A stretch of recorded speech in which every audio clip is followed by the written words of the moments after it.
The brass house key catches the afternoon light as I hang it on the small wooden hook by my front door. My front door. The words still feel foreign on my tongue, like a language I'm just learning to speak. At 22, I own this house, all 800 square feet of it. A secondhand armchair sits crooked in the corner of my living room, waiting to be arranged just right. The worn fabric holds the stories of another family's life, but now it's mine, bought with cash from the thrift store on Madison Avenue. I run my fingers along the slightly frayed armrest, picturing quiet evenings with a book, morning coffee, a life built on my own terms. The sunlight streams through bare windows, creating long rectangles on the hardwood floor. I should get curtains, maybe the pale yellow ones I saw at. The doorbell rings. My heart jumps. I freeze, staring at the front door like it might explain itself. I'm not expecting anyone. Gordon, my boss at the auto shop, knows I'm taking the weekend to settle in. The realtor dropped off the final paperwork yesterday. The bell chimes again, more insistent this time. I move toward the door, each step measured and careful. Through the peephole, the fish-eye view distorts familiar faces into something almost monstrous. My father, Martin Morgan, stands front and center, his practiced smile too wide. Mother Linda hovers just behind his shoulder, her lips pressed into a thin line. My sister Kayla looks exhausted. Dark circles under her eyes, and around her legs. Oh God. 4 children. 4 small hurricanes of energy are already squirming and pushing at each other on my narrow front porch. My hands tremble as I open the door, just enough to speak through the gap. The security chain draws a hard line between us. Surprise! Father's voice booms across the threshold. We've come to reconnect. Mother peers past me, her eyes scanning what she can see of my living room. Oh, Tessa, what a tiny little house. The smallest child, a boy no more than 3, darts through the gap between my father's legs and under my security chain before I can react. His siblings follow, a stampede of small feet and shrill voices. Kids, wait! Kayla calls weakly, but they're already in my living room. The littlest one makes straight for my bookshelf where Grandpa Harold's photo sits in its simple frame. His sticky fingers reach for the glass. Don't. The word catches in my throat. I'm 17 again, standing in my childhood bedroom. Mother's voice rings in my memory. Kayla needs the space for the nursery. You're old enough to figure it out, Tessa. That night, I packed everything I owned into Grandpa Harold's old pickup truck. Everything that mattered fit in 3 boxes and a duffel bag. We thought it was time, Father says, pulling me back to the present. He gestures at Kayla's minivan parked behind his SUV. The trunk stands open, packed with suitcases. Time to rebuild our family under one roof. A suitcase thuds onto my front porch, then another. Mother steps forward, reaching for the security chain. After everything we've done for you. The words hit like a physical blow. Everything they've done for me. Like making me sleep in a converted storage room while Kayla had the big bedroom. Like telling everyone at church I was the difficult twin when I dared to complain. Please, Tessa. Kayla's voice cracks. We don't have anywhere else to go, the bank. This is my house. My voice comes out quiet but firm. In the living room, the children have pulled the cushions off my thrift store chair. And you weren't invited to stay? Father's smile vanishes. Now listen here, young lady. No. The word rings with 5 years of stored courage. You need to leave. Always the selfish one. Mother's voice carries across my front yard. Mrs. Peterson next door pauses while watering her roses, head tilted to catch every word. Even after we raised you. Raised me? I laugh, the sound sharp and unfamiliar in my throat. You threw me out at 17. I raised myself. More neighbors appear on their porches. Perfect. Just perfect. Blood is supposed to mean something, Mother shouts as I close the door. The sound echoes through my empty house, mixing with the chaos of children and the thud of more suitcases hitting my porch. I press my back against the door, sliding down until I sit on the floor. Through the wood, I hear Father's muffled voice turning threatening, Mother's theatrical sobs, Kayla's children screaming. The brass key glints on its hook, catching the afternoon light. My house, my rules, my life. They can't take this from me. But God, they're going to try. 2 days later, the cardboard mailbox flag won't stay up. I fidget with the rusty metal hinge, avoiding the moment I'll have to reach inside. A certified letter waits stark white envelope with its green return receipt card screaming importance. Only bad news comes certified. My fingertips brush the envelope's edge. One quick pull and it's in my hands, heavier than it should be. The return address punches me in the gut. Blackwell and Stone, attorneys at law. I sink onto my front steps, concrete still cool from the morning shade. The perforated edge tears unevenly under trembling fingers. Legal words blur together on crisp letterhead. Notice of civil action, family equity claim, immediate response required. Kayla's name jumps from the page. My twin sister is suing me for my house. The morning sun beats against my neck as I read the letter 3 times, trying to make the words mean something different. They want a judge to force me to share family resources, to sell my home and split the proceeds, because blood is blood and family means equal shares. The letter slips from my fingers. My laptop screen glows until 4 p.m. as I search desperately for answers. Family property rights, sibling real estate claims, legal defense against family lawsuits. The words swim together until I find it. Angela Reeves, attorney at law, specializing in family property disputes. I drain my savings account the next morning. The retainer fee leaves me with exactly $43 until next payday. After I made an appointment with the lawyer, Angela's office smells like leather and lemon furniture polish. Her framed diplomas gleam on the walls, the achievements of someone who knows how to fight and win. Tell me everything, she says, legal pad ready. Leave nothing out. So I do.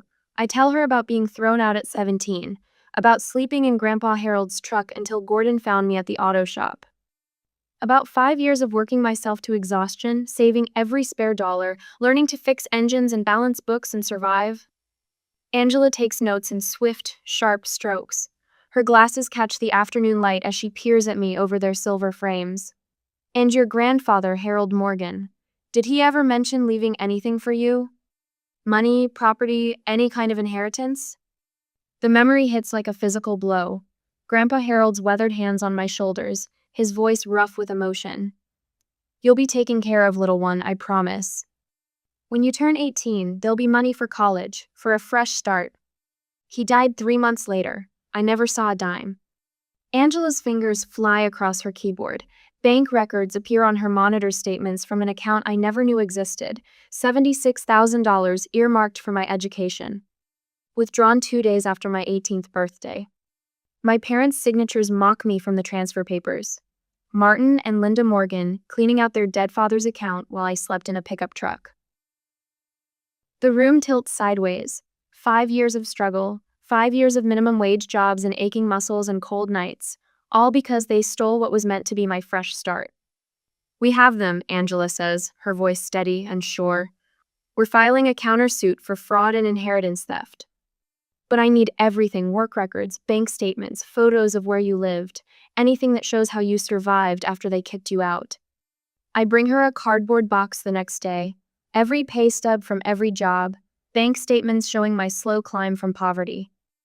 Photos Gordon took of me sleeping in the truck, proof for if I ever disappeared. He thought my parents might report me missing, try to force me home. They never did. We need character witnesses, Angela says, spreading the evidence across her desk. People who can testify about your work ethic, your honesty. Gordon, I say immediately. From the auto shop. He's the one who found me, gave me a chance.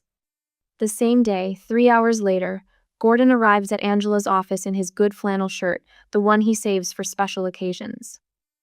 His hands are clean, but the motor oil stains remain ground into his knuckles. He tells Angela everything, finding me curled up in the truck, offering me work instead of charity, watching me learn every aspect of auto repair through sheer determination. Never seen anyone work harder, he says, pride warming his gruff voice. 16-hour days sometimes between the shop and her night jobs. Never complained once. Angela's pen scratches across her legal pad. And you provided her shelter eventually? In the shop's back room? Wasn't much, Gordon says, but it was warm, had a bathroom, gave her a proper door with a lock, first safe place she'd had since they threw her out. My throat tightens. I stare at my hands, calloused and capable. The hands that built my life from nothing while my family lived off my stolen inheritance. Miss Morgan, Angela says, shuffling papers into a neat stack. Based on the evidence, we have an extremely strong case for fraud. The inheritance account was legally designated for you. Your grandfather's wishes were clearly documented. Your parents had no right to touch that money. She names a figure for damages: $76,000 plus interest plus emotional distress plus legal fees. The number would change my life. Again. Will it be enough? I ask. To make them stop trying to take my house? Angela's smile holds steel. By the time I'm done, they'll wish they'd never started this fight. The question is, are you ready for war? I think of my small house, bought with years of sweat and sacrifice. Think of Kayla's children running wild through my living room, my parents unloading suitcases like they had any right to my life. Think of sleeping in a truck while they spent my college fund. Yes, I say, my voice stronger than I feel. I'm ready. Angela nods once, sharp and satisfied. Then let's bury them in paperwork. Your family wants to talk about justice? Fine. Let's show them exactly what justice looks like. As she's organizing our defense, I'm thinking about the past, silent tears falling down my cheeks. The Walmart security light casts a sickly yellow glow through Grandpa Harold's Ford F-150 windows. I burrow deeper into my nest of blankets, listening to the midnight whispers of shopping carts and distant voices. 3 weeks since they kicked me out. 21 nights of parking lot roulette. A passing car's headlights sweep across my makeshift bedroom. I freeze, counting heartbeats until the beam moves on. The tarp stretched over the truck bed rustles in the autumn wind. My fingers find the familiar notch in Harold's worn steering wheel, the spot where his thumb had rubbed the leather smooth over decades of early morning drives. The dashboard clock blinks 4:47 a.m. Time to move. The gas station on Maple opens at 5, and Susan, the morning clerk who pretends not to notice me washing up in the bathroom, starts her shift at 6. My routine unfolds like a familiar dance. Gather clean clothes from the glove compartment, tuck my toothbrush into my pocket, slip on shoes without untying them. The station's fluorescent lights hum as I splash cold water on my face. The mirror shows dark circles under my eyes, but my uniform for the diner job is clean, pressed against the truck's back window while I slept. No one will know I spent the night in a parking lot. Order up, Clyde bellows from the kitchen. I balance 3 plates of eggs along my arm, serving them with a smile that costs more energy than carrying the food. 8 hours of, "Can I get you anything else, hon?" Later, I'll stock shelves at the drugstore until midnight. The envelope marked, "Someday home," grows thicker by the day, but never thick enough. Every 48 hours, I move the truck. Tonight, it's the strip mall behind the abandoned Kmart. Tomorrow, the park and ride by the interstate. Keep moving. Stay invisible. The police car that cruises past at 2 a.m. doesn't see the 17-year-old girl curled under a tarp. Just another old truck in a city full of them. The October rain turns to sleet, drumming against the metal roof. My breath fogs the windows as I huddle in the cab, too cold to sleep in the truck bed. The auto shop's red neon sign reflects off the wet pavement. Gordon's Automotive Repair. Their lot is dark, sheltered by oak trees. Just for tonight, I think. Just until the storm passes. Thunder cracks. I jolt awake to knuckles rapping on my window. A man with steel gray hair and lined features peers in, concern etched in the creases around his eyes. My heart pounds. I grab Harold's old wrench from under the seat, ready to run, fight, survive. Shop opens in 10 minutes, he says, voice gruff but steady. Not angry, not threatening, just stating a fact. Could use someone to sweep up. Pays $8 an hour. The wrench trembles in my hand.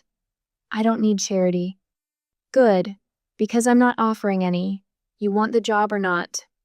My fingers uncurl from the wrench. Through the rain-streaked glass, I study his face. No pity, no judgment. Just the simple math of work and wages. The shop smells of oil and rubber, metal and possibility. Gordon shows me where to find the broom, points out which areas need sweeping. By noon, I'm organizing his filing cabinet.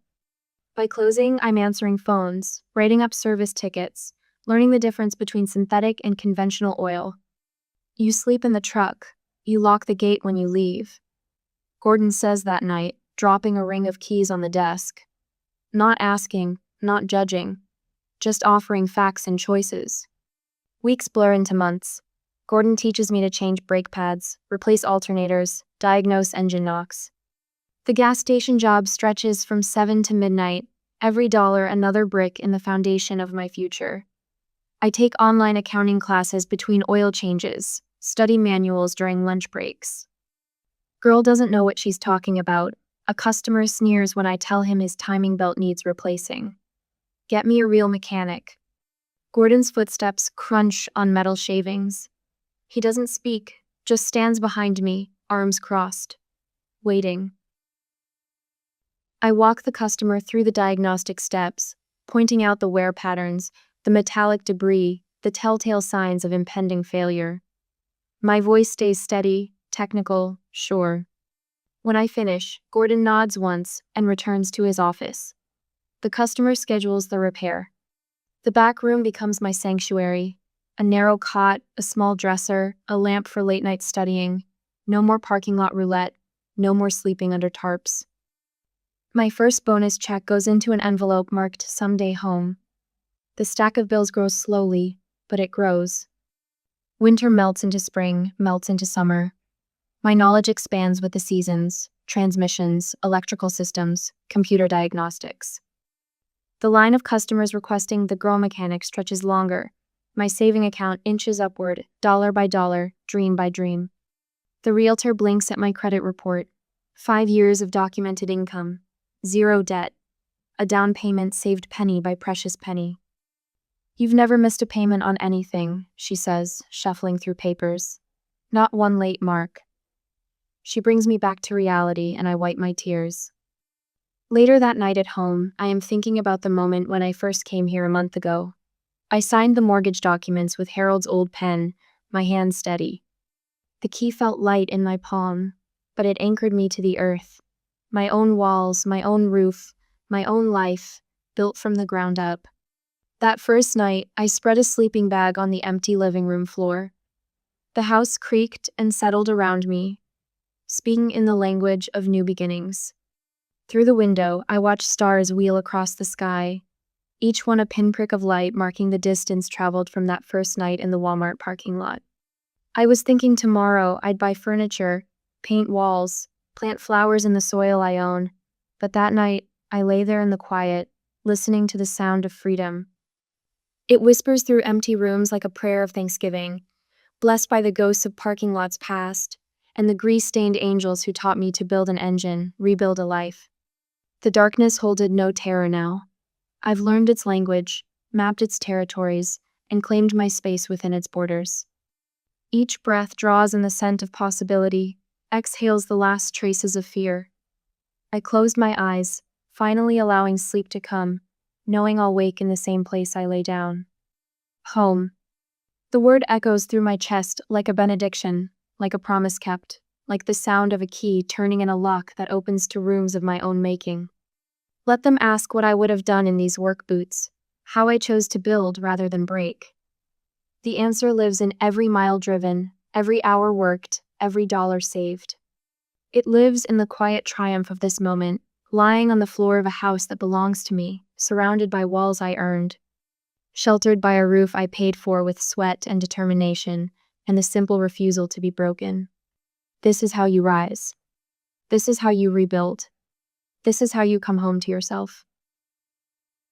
2 days later, the timeline on Angela's wall tells my story in post-it notes and red string. 5 years of calculated manipulation by the people who should have protected me, mapped out in stark black ink. My eyes track from note to note. Parents' empty inheritance account minus $76,000. Kayla's destination wedding in Maui. Down payment on Linda's new SUV. Angela taps a yellow post-it near the bottom. This is where they started watching your house. I nod, remembering Mrs. Peterson's worried face at my door last week.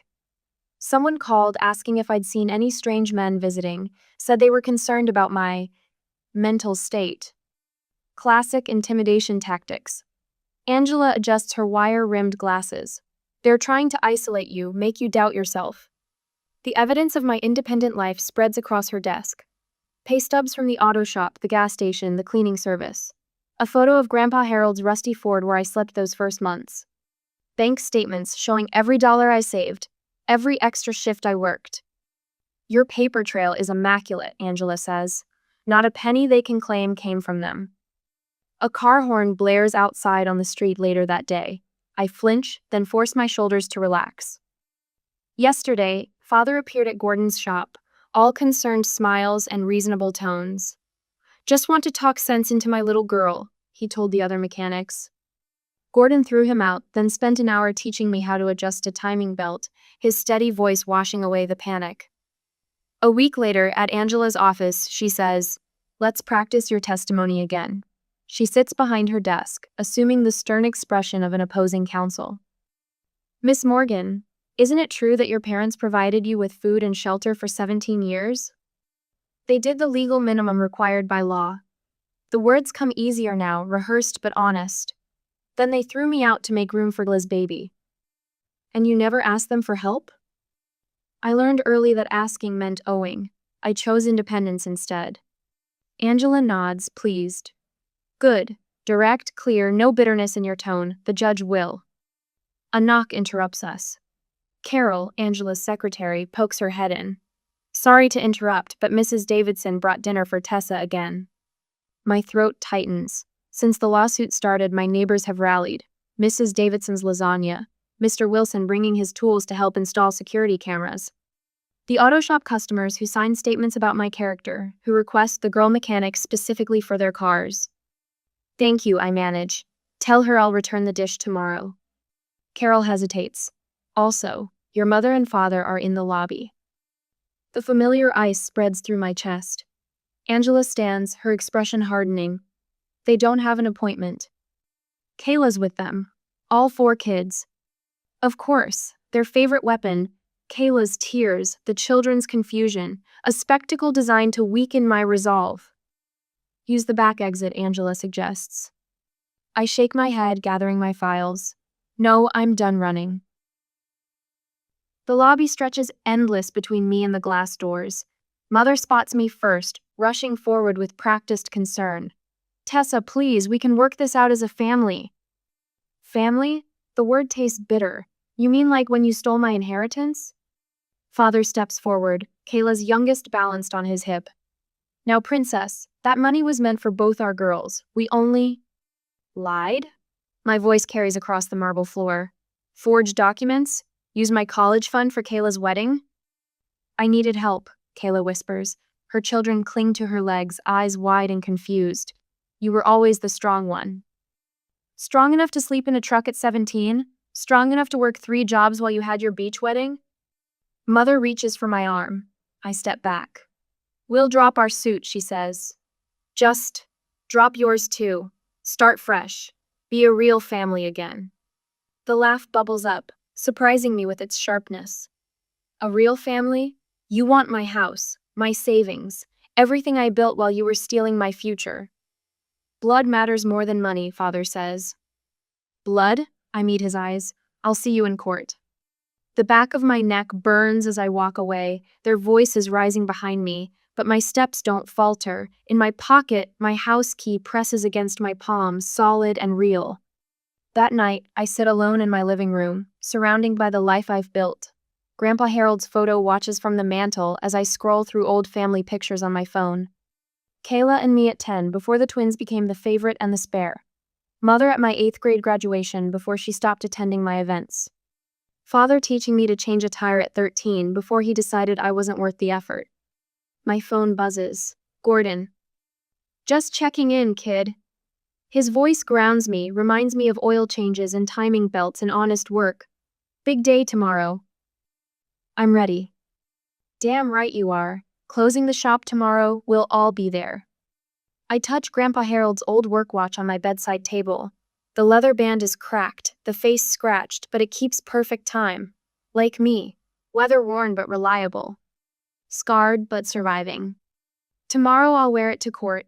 Tomorrow I'll face the family that discarded me, with the family I chose standing behind me. The watch ticks steadily in the quiet room, keeping time, keeping faith, keeping me moving forward, 1 second at a time. The following morning, the courthouse steps gleam white in the morning sun. My fingers trace the worn edge of Grandpa Harold's work watch, its leather band soft against my wrist. Through the heavy wooden doors, voices echo off marble floor's symphony of justice in motion. "Ready?" Gordon asks, his weathered face creased with concern. I nod, straightening my sharply pressed blazer. 5 years of grease stains and coveralls have given way to courthouse propriety, but my hands still bear the honest calluses of a mechanic. The courtroom door swings open. Mother's perfume hits first the same cloying jasmine she wore the night she told me to leave.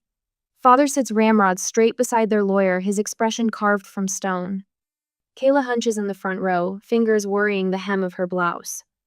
My footsteps click against polished floors as I walk to our table. Angela arranges documents with surgical precision: bank statements, work records, the wreckage of 5 years distilled into exhibits and evidence. The bailiff's voice booms. All rise. Judge Eleanor Martinez settles behind her bench, glasses perched low on her nose as she reviews the case file. Her eyes narrow at certain pages, lips pressing into a thin line. Your Honor, Kayla's lawyer rises first, hands spread in a gesture of false warmth. This is a simple case of family equity. My client merely seeks her fair share of familial resources, as any loving sister would. Angela's chair scrapes back. Your Honor, this case is about theft, not equity, and we have the documentation to prove it. The morning unfolds in carefully measured testimony. Kayla takes the stand first, tears welling on cue. We shared everything growing up, she says, voice wavering. Clothes, toys, our room until she chose to leave. Tessa was always different, distant. When I needed the space for my first baby's nursery, she just left.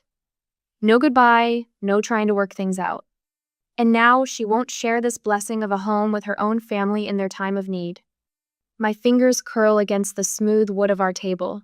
5 years of carefully built control keeps my face neutral, even as old wounds throb beneath my skin.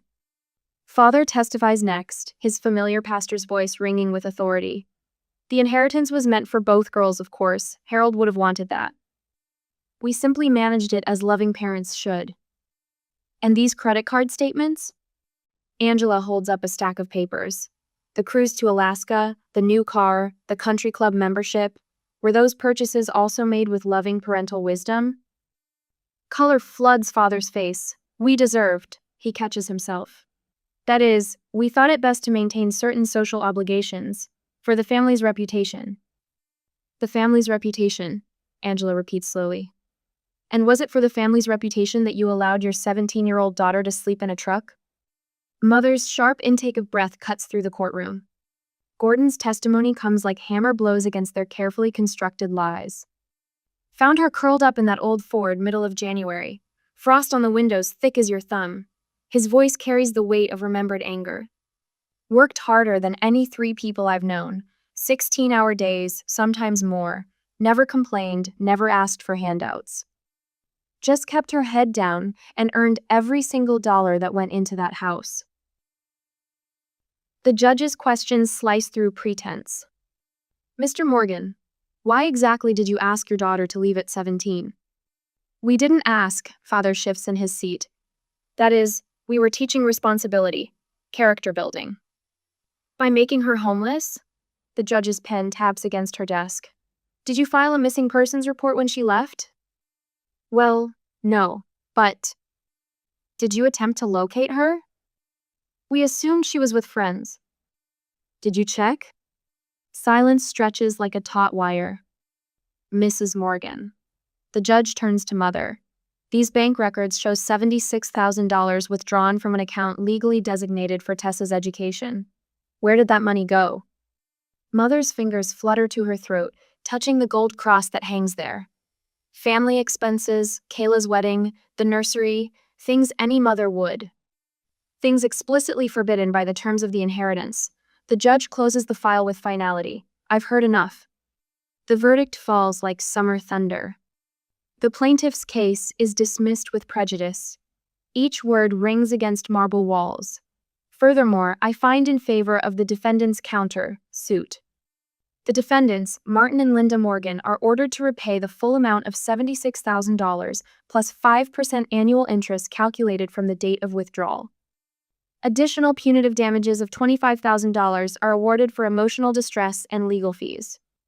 15 minutes later, outside, reporters cluster like sparrows, microphones thrust forward. Miss Morgan, how does it feel to win against your own family? Tessa, will you forgive your parents? What do you say to others facing family betrayal? Mother's voice rises above the chaos. Tessa, please, we're still your parents. Blood is blood. I turn, sunlight warm against my face. Today isn't about winning. I say, voice carrying across the courthouse steps. It's about truth. Sometimes the hardest truth is learning the difference between the family you're born with and the family you build. Gordon waits at the bottom of the steps with my shop crew. Their familiar faces shine with pride and something deeper, the bonds of chosen family, forged in trust and sealed with time.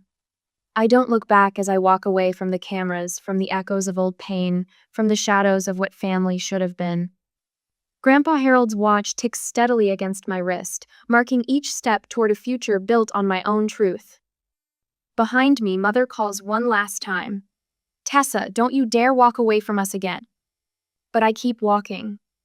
Because sometimes walking away isn't an act of cowardice, it's the bravest thing you can do. I will never allow them to humiliate me ever again. 6 months later, the brass house key catches the morning light as I water my newly planted marigolds. Orange and yellow blooms nod in the gentle breeze, their faces turned toward the rising sun. The certified check from my parents sits on the porch swing behind me, still sealed in its envelope after a month. My garden spade rests against the wooden railing, crusted with fresh dirt from planting herbs yesterday. Rosemary, sage, and mint, simple plants that thrive with the right care, like me. Inside, my house has taken shape around me. The thrift store armchair now faces east, perfect for morning coffee. A soft Afghan drapes its back, picked up at a church sale for $3. Simple curtains filter the sunlight, turning it butter yellow across my hardwood floors. The mailman's footsteps crunch up my gravel path. More cards from my family, no doubt. The growing stack sits unopened in my kitchen drawer next to the takeout menus and spare batteries. Last week, Mother slipped a tear-stained letter through my mail slot. Yesterday, Father left another voicemail about starting fresh as a real family. The mail drops through the slot. Bills and junk mostly, except for one cream-colored envelope with familiar handwriting. Kayla, again. My phone buzzes on the porch rail. Gordon's name lights up the screen. Meeting in 20 about the manager position, his text reads, "Bringing donuts." A smile tugs at my lips. Gordon never brings donuts unless it's something big. The promotion we discussed last week must be happening. 5 years of oil changes and brake jobs, learning every engine that rolled into the shop, staying late to finish paperwork, it's all led to this moment. The check on my porch swing catches my eye again. Enough money for 2 years of business classes at the community college with plenty left over. The justice feels hollow somehow, like trying to put a price tag on 5 years of struggle. But the future it could build, that's worth everything. My garden hose drips steadily, creating dark patches in the soil. A robin hops closer, searching for earthworms in the damp ground. This is what peace feels like, I realize. Not the absence of conflict, but the presence of growth. The screen door creaks, and I step inside to change for work. My living room walls, once bare, now hold carefully chosen pieces of my life. The framed house key hangs beside my first pay stub from Gordon's shop. Below them, Grandpa Harold smiles from his silver frame, his kind eyes crinkling at the corners. My therapy journal lies open on the coffee table, last night's entry still visible. "You can't heal in the same environment that made you sick." Dr. Chen's words from our last session. She'd nodded approvingly when I told her about setting boundaries with my family. The morning light streams through my front windows, painting patterns on the floor. This house isn't just shelter anymore, it's proof that broken foundations can be rebuilt. Every mortgage payment, every careful repair, every small improvement stands as testimony to what determination can build from nothing. A shadow passes my window. A girl, maybe 16, peers through the glass at Gordon's shop across the street. Her clothes hang loose and her backpack bulges with what looks like everything she owns. My throat tightens. I know that look, the careful way she studies the building, wondering if it might offer sanctuary. My work boots wait by the door, laces still tied from yesterday's shift. I grab them, along with my keys and wallet. The girl startles when I cross the street, but something in my expression must reassure her. Help wanted? Her voice barely carries across the parking lot. I think of Gordon, finding me asleep in my truck that rainy morning. The way he handed me a broom instead of pity. We need someone to sweep the shop, I tell her. Start with that, see where it leads. Hope flickers in her eyes, the same desperate hope I carried 5 years ago. When can I start? Now. I unlock the shop door, flick on the lights. I'm Tessa. First thing we teach here is how to properly clean a workbench. She follows me inside, footsteps hesitant on the concrete floor. Her shoulders stay tense, waiting for the catch, the moment when kindness turns to cruelty. I recognize that, too. What's your name? I ask, pulling out the broom. Jenny.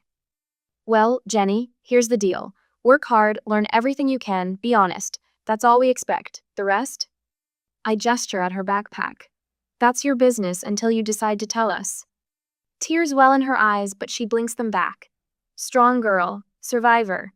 I hand her the broom, handle first. Start in the back corner, work your way forward. Any questions? She shakes her head, grips the broom like a lifeline. The morning sun streams through the shop windows, catching dust motes in its beam.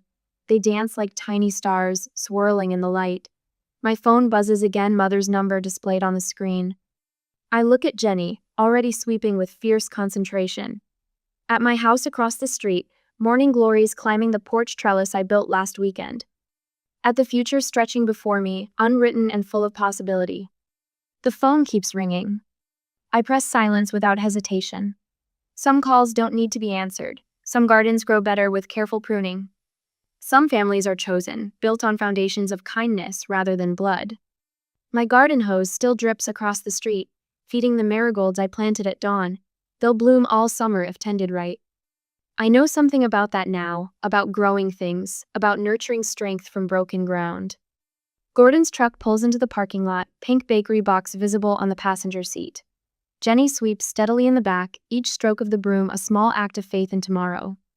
The sun climbs higher, warming the concrete beneath my feet. This is what healing looks like. Not the absence of scars, but the presence of new growth. Not the forgetting of past wounds, but the planting of future gardens. Time to get to work. Miss Hart, your 3 o'clock is ready.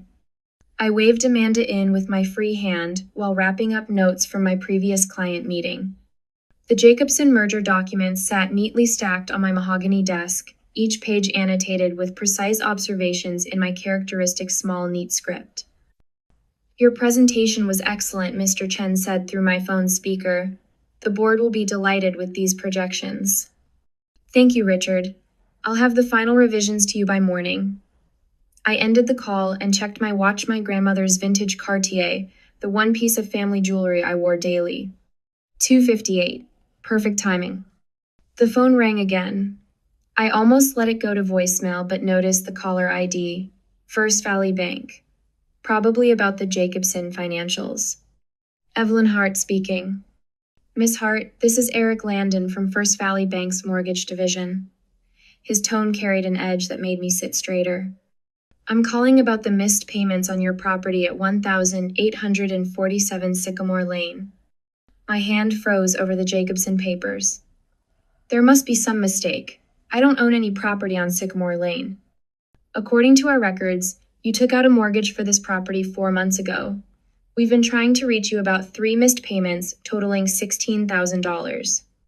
The room tilted slightly. I pressed my palm flat against the cool desk surface. That's impossible. I never signed anything. I'm looking at the paperwork right now. I'll email you copies.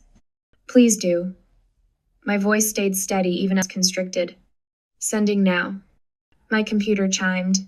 The email appeared in my inbox with attachments. I clicked, and the documents filled my screen. The signature page drew my attention like a magnet. My name, my signature, except the slight upward flick on the HA, the rounded A that looked more like my mother's handwriting than mine. The spacing between letters that wasn't quite right. Memory flashed. 3 months ago. Sunday dinner at my parents' house. Mother sliding papers across the table with a bright smile. Just some birthday paperwork to sign, honey. For tax purposes. I'd been distracted, watching Brooke showing off photos of her new house on her phone. The house somehow afforded on a teacher's salary. The house with the wraparound porch she'd always dreamed of. On Sycamore Lane. My stomach lurched. I minimized the mortgage documents and pulled up my email history. There they were, my mother's increasingly frequent questions about my financial statements, wrapped in casual concern. Just making sure you received all your tax documents, dear. Did that investment report come through? The room spun again. I gripped the edge of my desk, my knuckles white against the dark wood. The signatures swam before my eyes, forged by the same hand that had written encouraging notes in my lunchbox, signed my report cards, penned birthday cards year after year. Miss Hart? Eric's voice snapped me back. Are you there? The lawyer in me took over. I reached for a legal pad with perfectly steady hands. Yes, please give me the exact dates of the missed payments. I documented everything. Dates, amounts, account numbers. My writing remained precise despite the tremor I could feel building inside my chest. The professional mask stayed firmly in place, while Eric detailed the mounting late fees and impact on my credit score. I'll need copies of all related documents, I said, my voice clipped and controlled.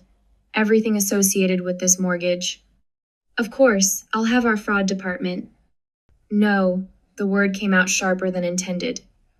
Not yet. Send everything to me. I ended the call and sat motionless, staring at the evidence of my family's betrayal glowing on my screen.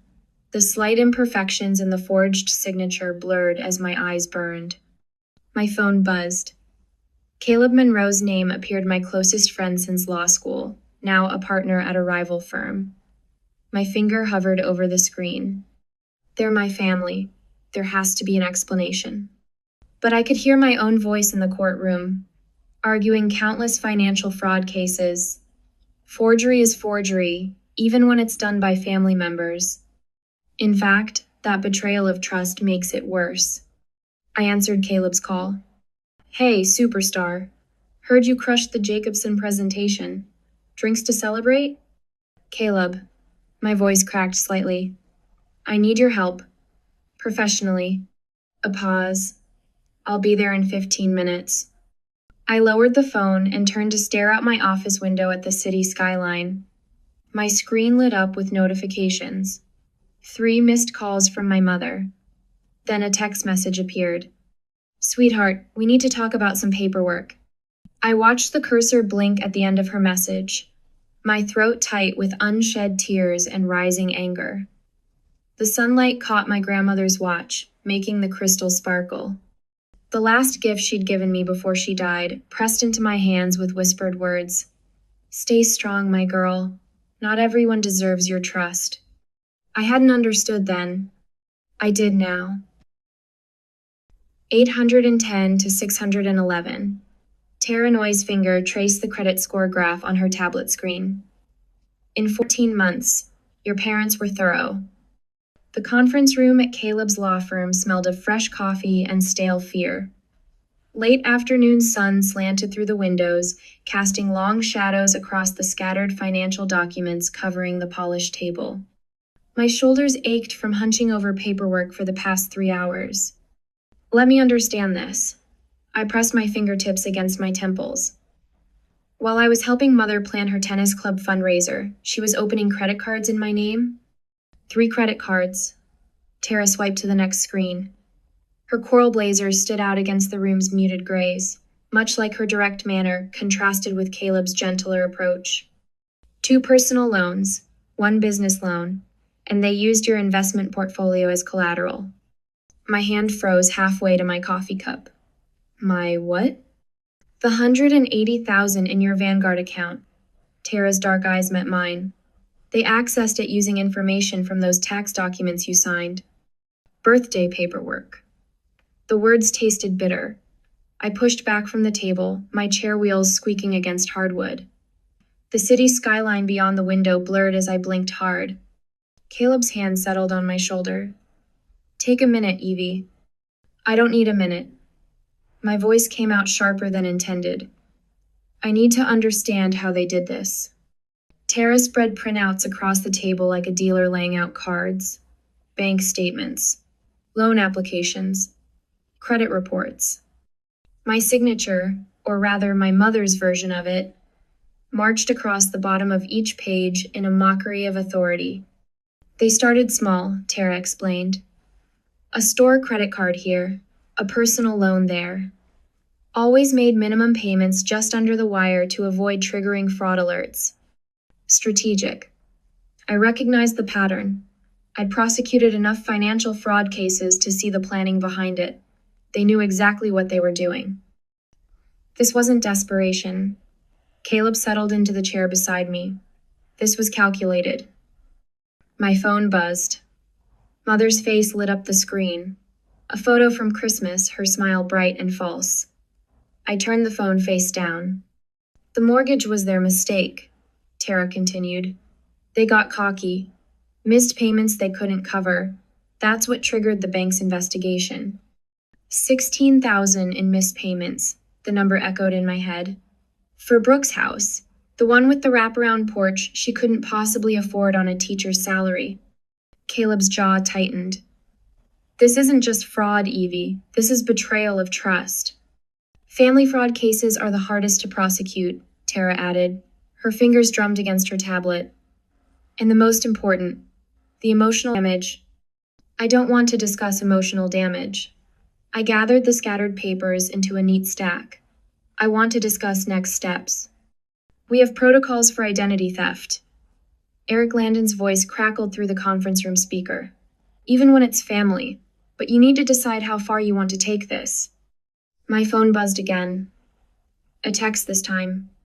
Dad's making his famous lasagna tonight. Everyone's coming over.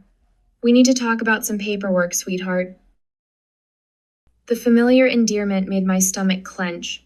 How many times had she called me sweetheart while forging my signature, while systematically destroying my credit, while using my identity to secure loans she never intended to repay? You don't have to go, Caleb said quietly. Yes, I do. I slid the phone into my purse. I need to see their faces when they lie to me one more time. They'll manipulate you emotionally. His voice carried the weight of 20 years of friendship. You know that. I know. I stood, smoothing my skirt with trembling hands. But I'm not the same person they've been manipulating all these years. Tara gathered her materials, her movements precise and efficient. We'll have everything ready when you decide how to proceed. The banks, the credit bureaus, the investigators, one word from you and we move forward. I touched the stack of evidence we'd compiled. The paper felt cool under my fingers, solid, real. Unlike the family mythology I believed for so long. The responsible one, I murmured. That's what they always called me. The strong one. The one who could handle anything. Evie. Caleb's voice softened. You don't have to handle this alone. I picked up my grandmother's watch from where I'd set it aside while reviewing documents. The crystal caught the fading sunlight as I fastened it around my wrist. Her last gift, her final warning about trust. I'm not alone. I met Tara's steady gaze, then Caleb's concerned one. I have something better than family. I have allies. My phone buzzed a third time. Another text from Mother. Don't forget the garlic bread, sweetheart. You always bring the best bread. I slipped the phone back into my purse without responding. The weight of the evidence files felt solid in my briefcase as I lifted it. Outside the conference room windows, shadows lengthened across the city. Soon I would sit at my parents' dinner table, watching them serve up lies alongside lasagna. But first, I had a stop to make. I need to see my investment advisor. I checked my watch, my grandmother's watch, the one true thing I had left. I want to know exactly what they did with my portfolio before I face them. I'll come with you, Caleb offered. I shook my head. No, I need to do this part alone, but keep your phone on. Always. He squeezed my shoulder. Just remember, they're counting on your silence, on your sense of family loyalty. Family loyalty. I paused at the door, my hand on the cool metal handle. Funny how that only ever worked in one direction. The elevator doors closed behind me with a soft chime. In my purse, my phone buzzed again, and again, and again. I didn't look at it. I didn't need to. I already knew what they were saying, what excuses they were preparing, what emotional weapons they were sharpening for tonight's performance. But they didn't know what I knew now. That strength isn't always about holding things together. Sometimes it's about letting them fall apart. Mother's lasagna scent wafts through the foyer, rich with garlic and oregano. The familiar aroma twists my stomach instead of welcoming me home. My fingers brush the documents in my shoulder bag, paper edges sharp against my skin. Evelyn. Mother glides toward me in her cornflower blue dress, arms outstretched. Her embrace feels like a trap. Perfect timing. Walter just pulled the garlic bread from the oven. The kitchen gleams with the kind of artificial perfection Mother maintains when she wants something. Crystal wine glasses catch the afternoon light. Father's special occasion tablecloth drapes the table, the one reserved for holiday dinners and important conversations. Brooke hovers by the window, her fingers worrying the stem of her wine glass. Her eyes dart to my bag, then away. Sit, sit. Mother gestures to my usual place. Walter, open that Cabernet you love. I remain standing. No wine. Father emerges from the kitchen, lasagna dish cradled in his oven-mitted hands. Steam rises from the perfectly browned surface. He sets it on the cork trivet with practiced care. There's my girl. His smile doesn't reach his eyes. Been too long since we had a proper family dinner. 3 months and 8 days. Since they forged my signature on a mortgage application. How's the Jacobson merger progressing? Mother ladles lasagna onto bone china plates. Her movements are too precise, too controlled. You mentioned the board presentation was... My bag weighs heavy against my hip. Inside, their forgeries and frauds wait like loaded weapons. The merger is fine. I watch Mother's hands as she serves the same hands that practiced my signature until they could replicate it. The board approved all projections. Of course they did. Father raises his wine glass. To my brilliant daughter. The crystal catches the light, like the glasses had 3 months ago when Mother slid those papers across the table. Just some birthday paperwork, honey. For tax purposes. My fingers find the documents in my bag. Time to end this performance. I pull out the mortgage papers and lay them on the pristine tablecloth. The bank's logo gleams black against white. The room goes still. Mother's serving spoon hovers over the lasagna. A drop of sauce falls, red against white china. Would anyone like to explain why there's a mortgage in my name for a house on Sycamore Lane? My voice stays quiet. Professional. The same tone I use in depositions. Brooke's wine glass hits the table too hard.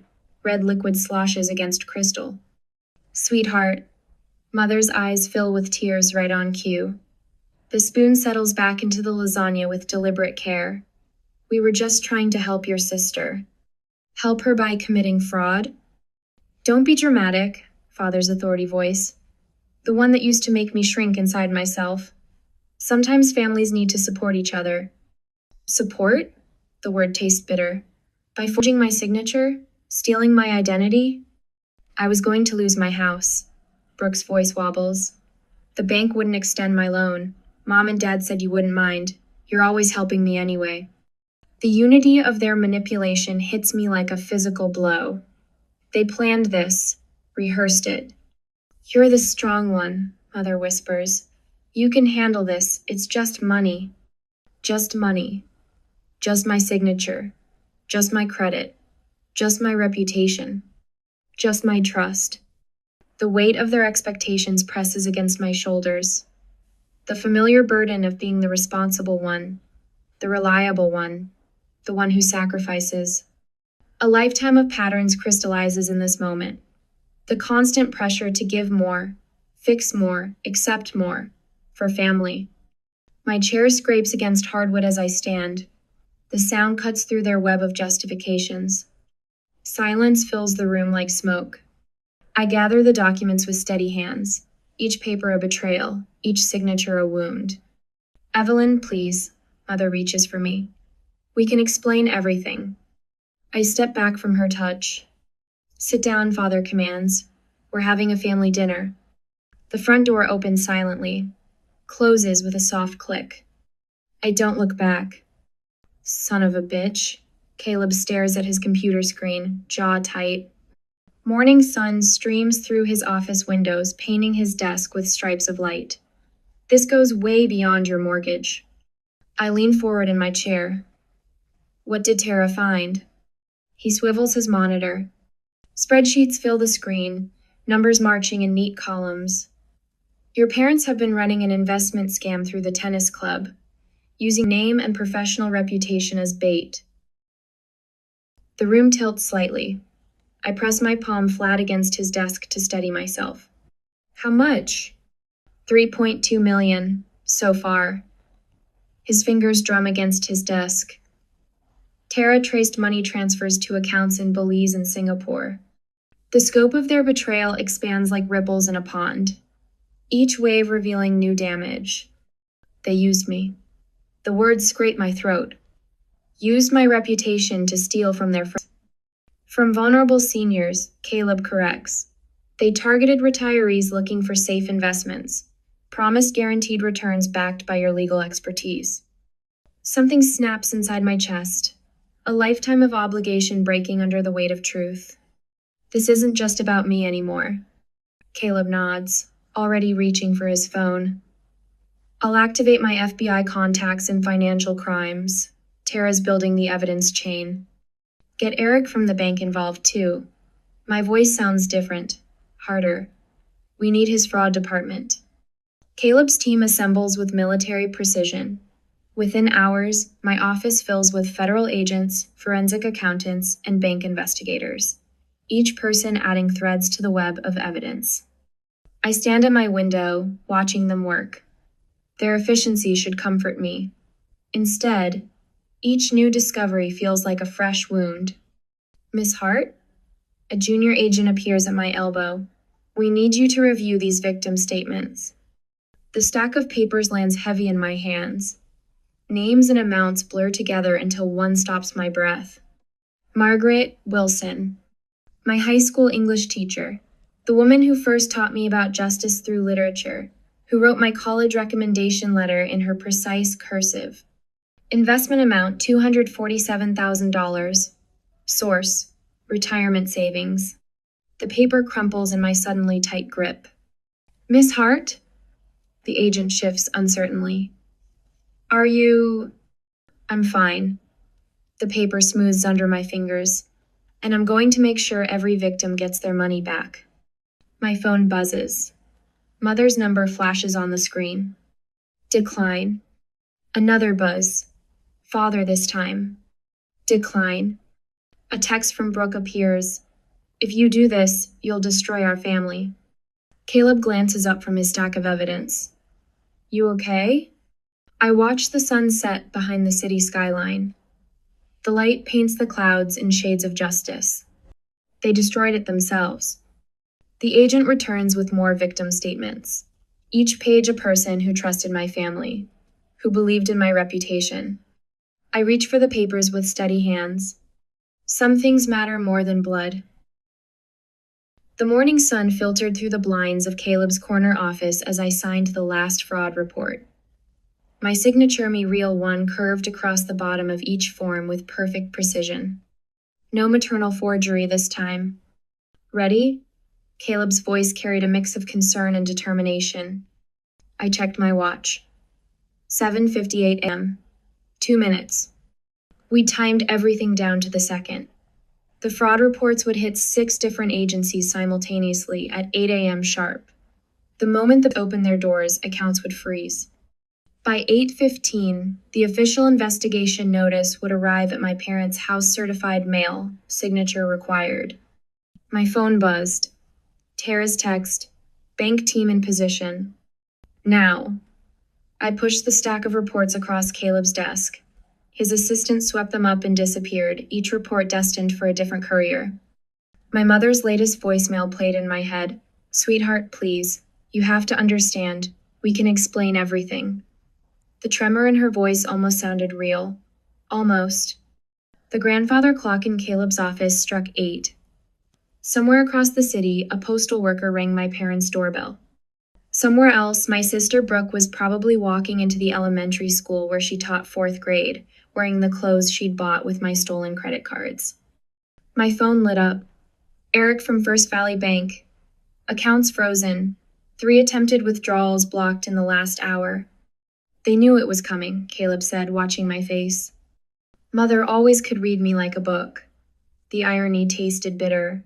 Even when I was trying to hide my Christmas list, she'd know exactly what I'd ask Santa for. "This isn't a Christmas list, Evelyn." "No." I smoothed my skirt, a nervous habit from childhood. "It's a document trail revealing $2 million in identity theft and fraud." The phone rang. My father's number. "Straight to voicemail," Caleb reminded me. I declined the call, but the voicemail notification popped up seconds later. My father's voice filled the room through the speaker. "Your mother is distraught, Evelyn. I've never seen her like this. Whatever you think we've done, we can work this out as a family. Call Richard Spencer Hay's been asking about you at the club. He's worried." "Richard Spencer," I repeated. "My father's tennis partner for 20 years. The retired investment banker who lost his wife last spring." Caleb's eyes narrowed. "One of their targets?" "They used my name, my reputation, to steal from a grieving widower who's known me since I was 10. The words came out flat, emotionless. A prosecutor's recitation of facts. The door opened. Tara stepped in, her usual professional calm replaced by barely contained urgency. "We have a problem." She placed a file on Caleb's desk. Inside, a job application, my resume, my bar association number, my signature. But not my handwriting. "Where?" The room tilted slightly. "3 law firms, 2 financial institutions. Your sister's been busy." The granite paperweight on Caleb's desk caught my eye. A gift from me after he made partner. Solid, heavy, real. "The bar association," I whispered. "Already notified," Caleb said.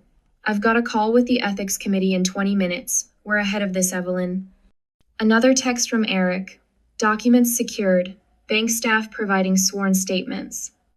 My phone buzzed again. A number I recognized from the tennis club. Then another. And another. "It's starting," Tara said softly. "The club members are figuring it out." The carefully constructed social facade my parents had built over 40 years was crumbling. Each call represented another crack in their foundation. My office phone lit up. Claire, my secretary. "Miss Hart, your sister's boyfriend is here. He's quite insistent about seeing you." "Send him away," Caleb ordered into the speaker. "No," I stood, straightening my jacket. "I'll see him." "Evelyn." "In the conference room, with security present." 5 minutes later, Mark shifted in the uncomfortable conference room chair. His usually perfectly styled hair looked frazzled, his polo shirt wrinkled. "Brooke's a mess," he started. "She hasn't slept in days. She says it was all a misunderstanding." A misunderstanding. The words came out soft, dangerous. "Is that what she calls forging my signature, using my law license, stealing my identity?" "She didn't. I mean, your parents said, 'Get out.'" He blinked. "What?" "Get out. And tell my sister that if she comes near my office, my home, or my professional credentials again, the next notification will come from the district attorney." The conference room door clicked shut behind him. Through the glass wall, I watched him hurry past the security guard, nearly tripping over his own feet. My phone pinged. An email from my father's attorney. "They won a deal," Tara said, reading over my shoulder. "Of course they do." I closed the email without reading further. Mother's probably already planning how to pin everything on Dad. Right on cue, a text from my mother appeared. "It was all your father's idea, sweetheart. I only went along because..." I deleted it before finishing. "Miss Hart?" Claire again. Agent Thompson from the FBI is on line 1. They found something. The acid in my stomach churned.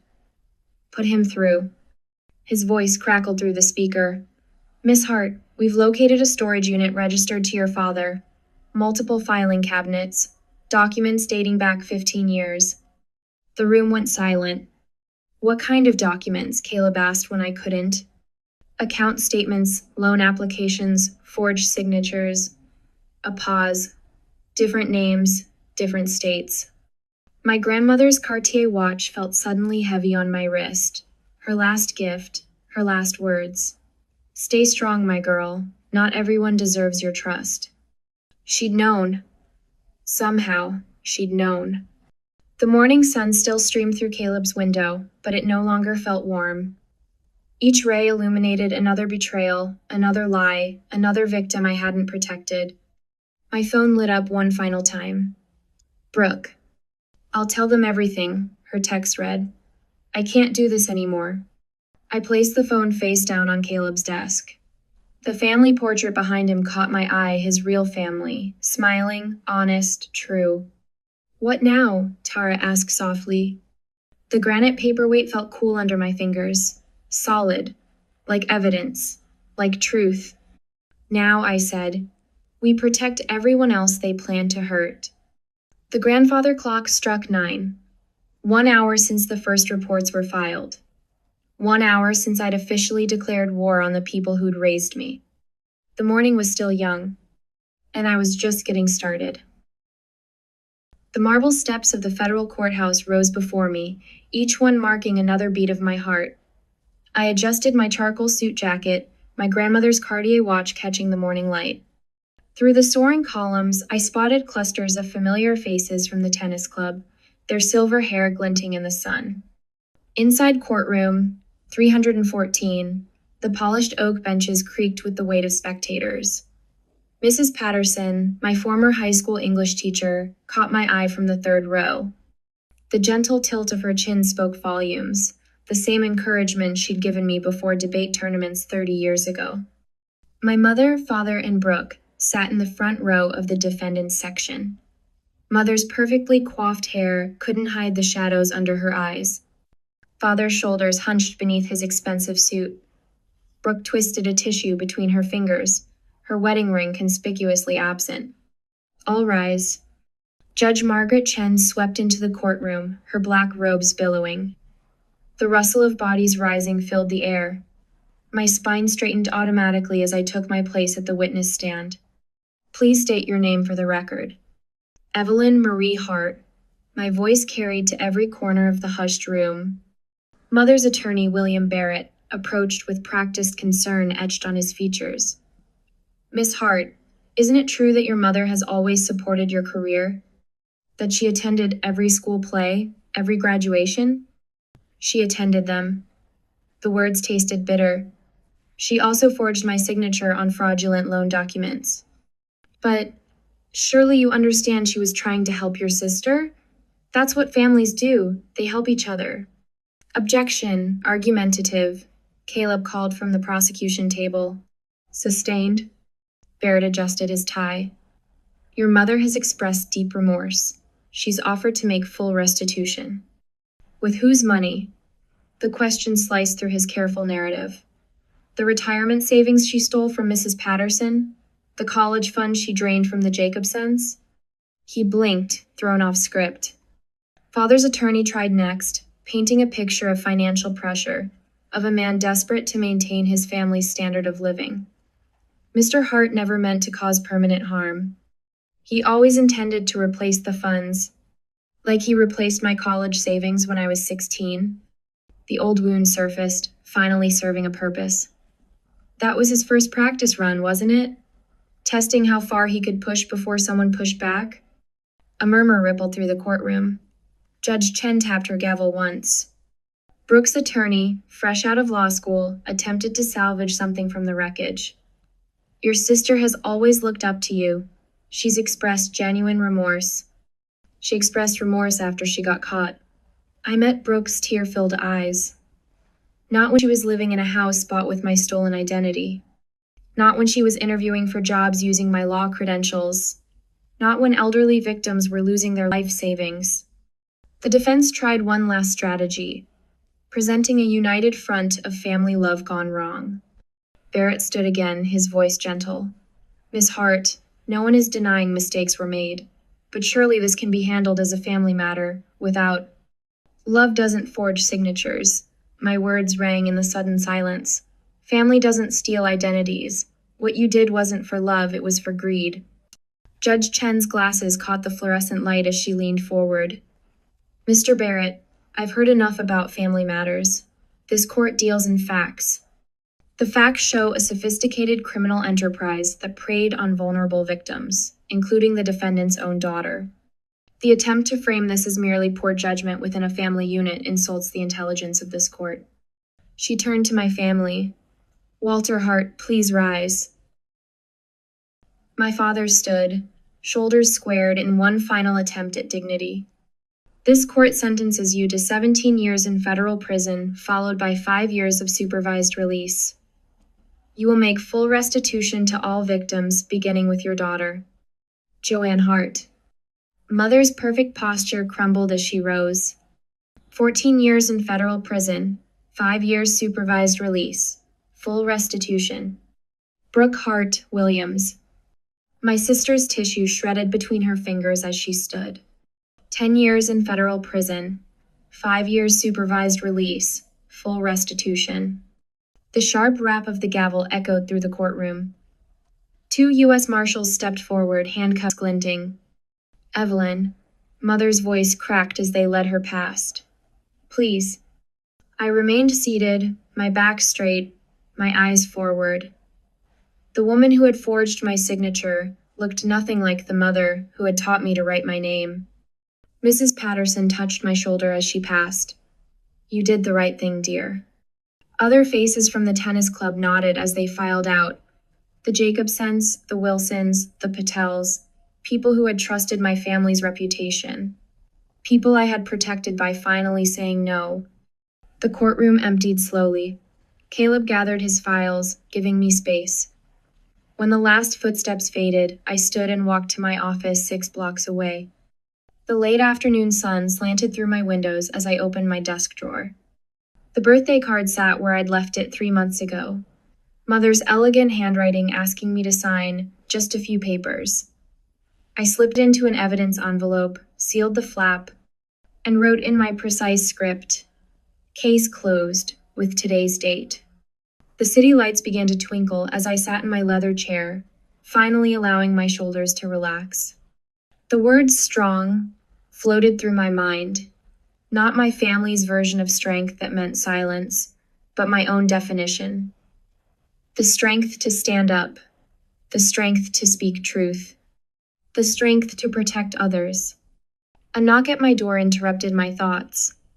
Miss Hart? Amanda's voice was gentle. There's someone here to see you. She says she needs help with a family fraud case. I touched my grandmother's watch, remembering her words about trust. Then I stood, smoothed my jacket, and walked to the door. The next chapter was waiting. The brass nameplate gleamed in the morning light. Evelyn Hart, Director of Victim Restitution Program. I traced my fingers over the engraved letters, still half expecting to wake up and find myself back in my old office, drowning in corporate mergers and acquisitions. But this was real. My new reality, 6 months after the verdict. The space around me reflected the transformation. Gone were the intimidating mahogany furniture and stark minimalist art. In their place stood welcoming chairs arranged in a circle, walls lined with resource pamphlets, and a small table offering water and tissues. A poster displayed warning signs of financial abuse in clear, practical terms. My grandmother's watch caught the sunlight as I straightened a crooked pamphlet.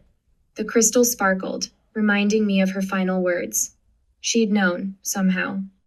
Maybe she'd seen the same patterns I'd missed for so long.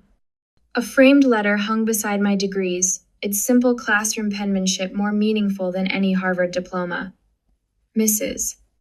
Peterson, my former English teacher, Had written it after the restitution from my family's fraud scheme helped her keep her home. Your strength gave others courage, she'd written. You showed us it's never too late to stand up for what's right. The intercom buzzed. Your dinner guests are here, Miss Hart. I checked my watch 7 o'clock exactly. Some habits never changed, even if everything else had. Caleb, Tara, and Eric waited in the lobby, looking relaxed in casual clothes instead of their usual courtroom attire. Caleb's grin widened as I approached. Look who's leaving the office at a reasonable hour, he teased. First time for everything. I grabbed my coat. Antonio's? The Italian restaurant's brick walls and checkered tablecloths felt worlds away from the sterile conference rooms where we'd built our case. A candle flickered between us as the waiter poured wine. Caleb raised his glass. To chosen family. The words settled in my chest, warm and right. We clinked glasses, our smiles genuine instead of the polite masks we'd worn through months of legal battles. Speaking of family matters, Caleb said, pulling out his phone. Check your email. First round of restitution payments went through today. I set down my fork. Already? The timeline suggested. Let's just say some of us put in extra hours to expedite things. He shrugged, but his eyes sparkled. Your former clients deserved that peace of mind. Thank you. The words felt small against the magnitude of their support. The next morning, I faced my first support group. 8 people sat in those carefully arranged chairs, their faces reflecting the same shock and hurt I'd felt that day in my office, staring at forged documents. I should have known, an elderly man whispered, twisting his wedding ring. 50, 2 years of marriage, and she emptied our accounts for some online scammer. My Laura. You didn't fail her, I said softly. She failed you. There's a difference. Heads nodded around the circle. They'd all heard the same excuses I had. Family obligation, special circumstances, just this once.